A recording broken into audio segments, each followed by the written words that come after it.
Hello dear student, class 11th NCERT maths में probability topic पढ़ रहे थे आप लोग। और प्रोबेबिलिटी टॉपिक में एक्सरसाइज 16.3 के क्वेश्चंस डिस्कस कर रहे थे।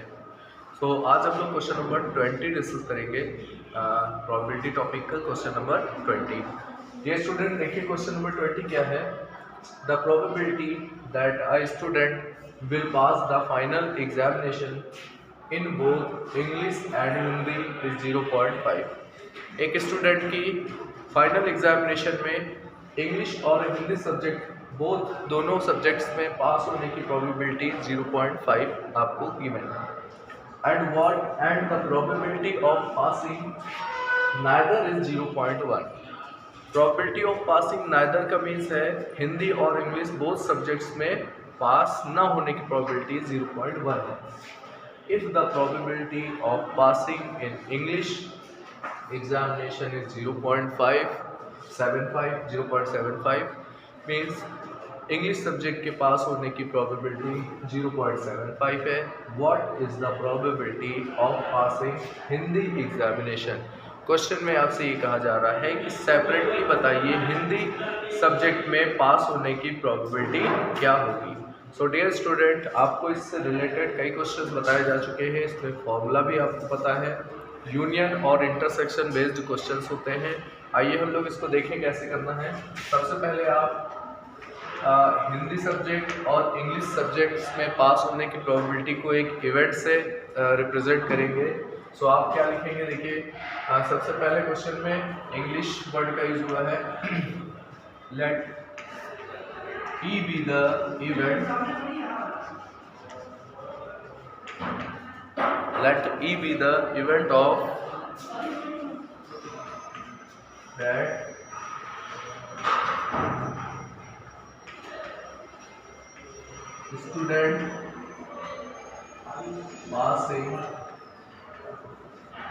student passing in English and H for Hindi. Means English subject में पास होने की प्रोबेबिलिटी को इवेंट को ई से रिप्रेजेंट करते हैं और H जो है हिंदी सब्जेक्ट में पास होने की इवेंट को रिप्रेजेंट करता है। इसके बाद देखिए आपको क्वेश्चन में गिवन क्या है, आप लोग देखिएगा ध्यान से। क्वेश्चन में गिवन है the probability of a student will pass final examination in both English and Hindi 0.5। यानी इंग्लिश सब्जेक्ट और हिंदी सब्जेक्ट में पास होने की प्रोबेबिलिटी आपको गिवन है। तो आप यहाँ पे क्या लिखेंगे,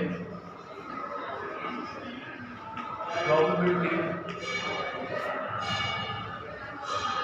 of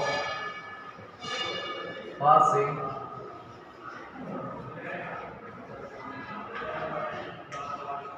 English and Hindi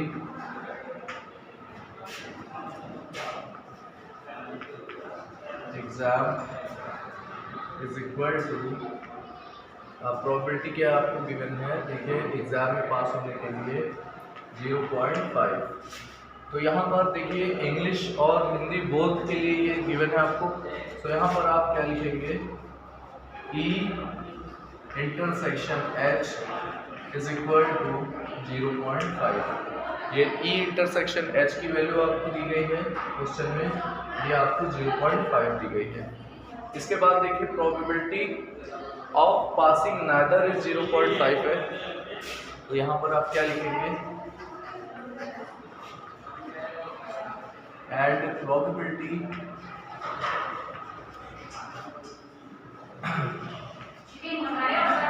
neither passing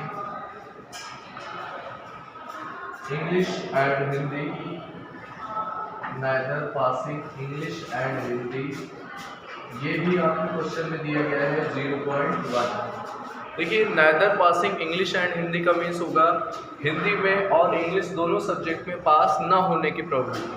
तो देखिए जब नाइदर का केस होता है तो इवेंट पर ई बार या ई डैश से इसको रिप्रेजेंट करते हैं। तो ये जो 0.1 दिया गया है आपको, ये एक्चुअल में आपको गिवन है probability of neither English and Hindi तो ये इंग्लिश के लिए ई बार, एंड के लिए इंटरसेक्शन, और हिंदी के लिए एच बार का यूज होगा।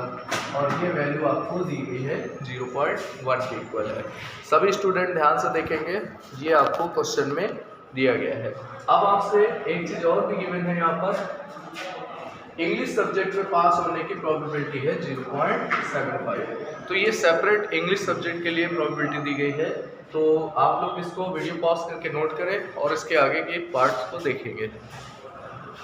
देखिए स्टूडेंट, क्वेश्चन में आपको गिवन था कि नाइदर इंग्लिश एंड हिंदी में पास होने की प्रोबेबिलिटी 0.1 है। आपको मैंने बताया था नाइदर के केस में ई बार और एच बार का यूज़ होता है, अदरवाइज आप इस पर डैश का भी यूज़ कर सकते हैं। इसके बाद क्वेश्चन को आप एक बार रीड करिए, उसमें एक और पार्ट गिवन है क्वेश्चन का, प्रोबेबिलिटी ऑफ पासिंग इंग्लिश, ये भी आपको दिया गया है। तो आप इसमें क्या लिखेंगे,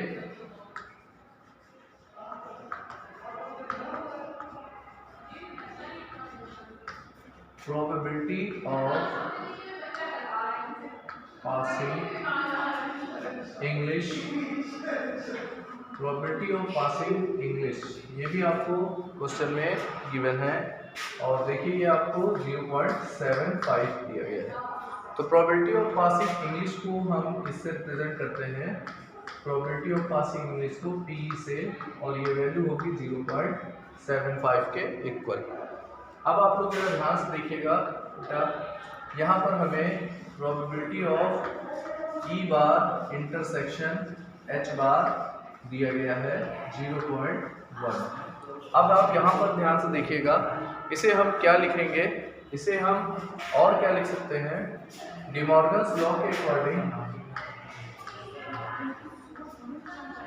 देखिए डिमॉर्गन्स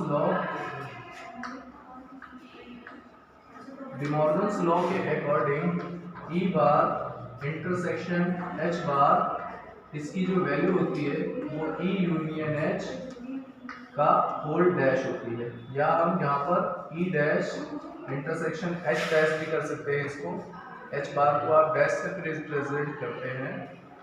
तो यहाँ पर आप देखिए ई यूनियन एच का होल बार, इसे हम यूज़ कर सकते हैं, ये डिमॉर्गन्स लॉ होता है। तो अब यहाँ पर क्या करेंगे, इसके प्लेस पर आप यूज़ कर सकते हैं ई यूनियन एच का whole bar is equal to 0.1। इसको आप क्या करेंगे, इसे आप 1 minus probability of E union H is equal to 0.1, और इससे आप इस माइनस वाले पार्ट को राइट साइड में भेज देंगे और इसे लेफ्ट में ले आए, तो ये होगा 1 minus 0.1 is equal to probability of E union H. देखिए 1 में 1.1 को आप सब्ट्रैक्ट कर लेंगे, तो इससे आपको वैल्यू मिल जाएगी probability of E union H is equal to 0.9। ये आपको यहाँ से प्रोबेबिलिटी मिल गई। क्वेश्चन में आपको प्रोबेबिलिटी फाइंड आउट करनी थी पासिंग हिंदी, तो आपको यहाँ पर एक फॉर्मूला मैंने इससे प्रीवियस क्लासेस में बताया था, यूनियन और इंटरसेक्शन से रिलेटेड फॉर्मूला था, और वो फॉर्मूला आपको मैंने बताया था, probability of E union H is equal to probability of H minus probability of E intersection H. ये हमने आपको फॉर्मूला बताया था इससे प्रीवियस क्लासेस में। देखिए इसकी वैल्यू है 0.9। प्रोबेबिलिटी ऑफ ई का means passing of probability of passing English, तो प्रोबेबिलिटी ऑफ पासिंग इंग्लिश की वैल्यू थी 0.75। PH probability of passing Hindi आपको फाइंड आउट करना था, और ई इंटरसेक्शन एच की जो वैल्यू थी वो देखिए आपको क्वेश्चन में ही दी गई थी, वो आपको 0.5 दी गई थी। तो अब आपको क्या करना है, अब आप इसको ओवरऑल सब्ट्रैक्ट कर लीजिए, सॉल्व करना है। 0.75 में 0.50 जब आप सब्ट्रैक्ट कर देंगे तो आपको यहाँ से मिल जाएगा 0.25। यहाँ से आपको 0.25 मिलेगा।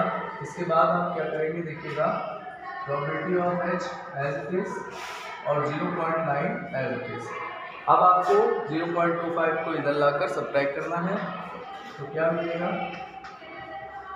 Probability of x equal to 0.9 minus 0.25। अब यहाँ से आप इसको सॉल्व कर लीजिएगा, ये आपको वैल्यू मिल जाएगी 0.65 और ये वैल्यू क्या है pH।